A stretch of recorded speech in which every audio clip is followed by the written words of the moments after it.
our next icebreaker speech, and it's Chuck. And he's going to come up, and he's going to go ahead and do his icebreaker speech.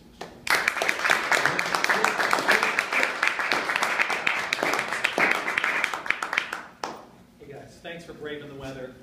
My icebreaker speech is called High Expectations.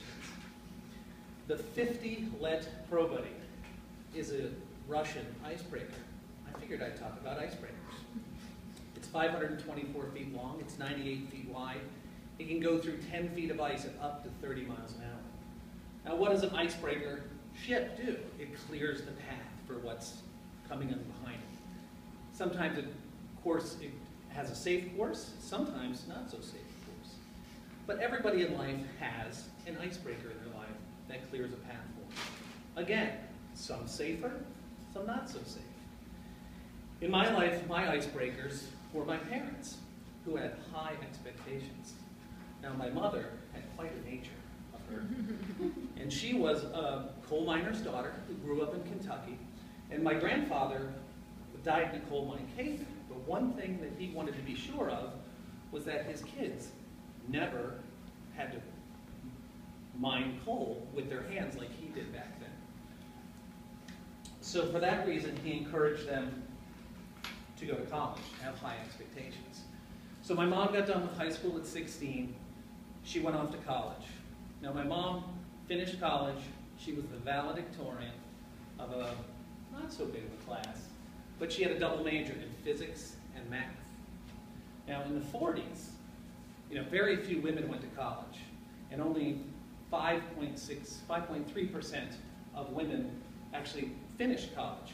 A lot of people were going to college then because of the GI Bill, but not many finished. In that same class was my dad, who was 5 years older, but he had been in the Army. He was a radio operator in the South Pacific, and so he, on the GI Bill, went to college, and that's where they met. Well, soon after graduation, they got married. My dad went off to work for GE in Cincinnati. And my mom stayed home to raise a family. All that education.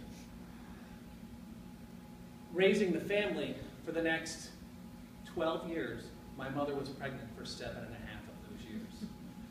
She finally cried uncle at the 10th baby, which was me. I was very painful to birth. More painful to raise. But in our house, we had high expectations. Everything was based on education and discipline. So there's 5 boys, 5 girls. Of those, 9 have college diplomas. 7 have advanced degrees. My oldest sister is a photographer, but she has a master's degree in history. She lives in New York City.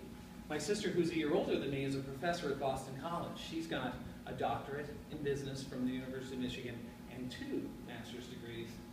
Me, I'm just the lonely old medical doctor in the family. So I've been doing that. I graduated in 1991.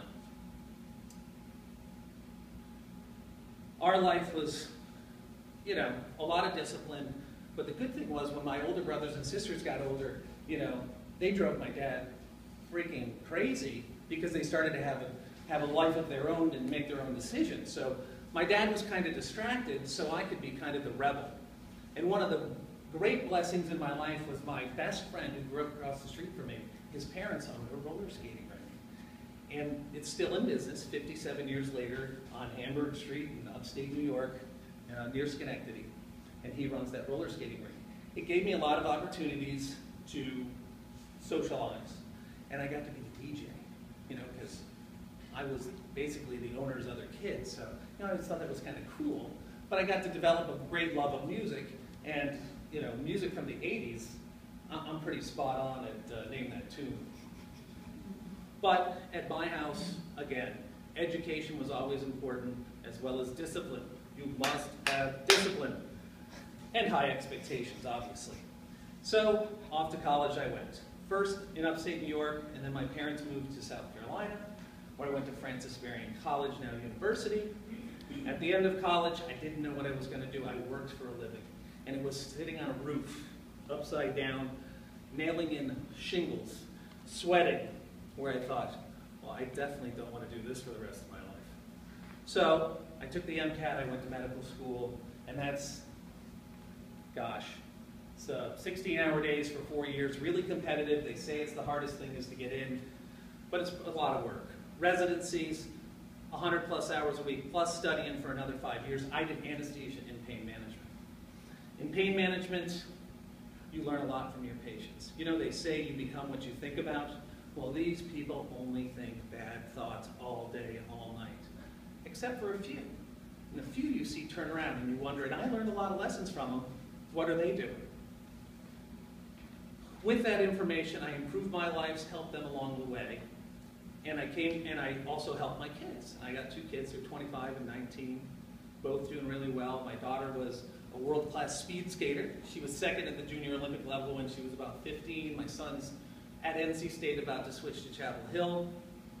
And now I work mainly doing anesthesia, leading a team. You know, you learn a lot about leading a team when there's somebody's life at stake. I still do some pain management. I'm currently working on a book that talks about personal turnarounds and bridging the gap between where you are, what your performance is, and what your potential can be. I'm hoping to help a lot of people make some breakthroughs and see what their potential truly is. Kind of like an icebreaker. So they have a lot of high potential, and I hope that you guys can make some breakthroughs and reach your own high expectations.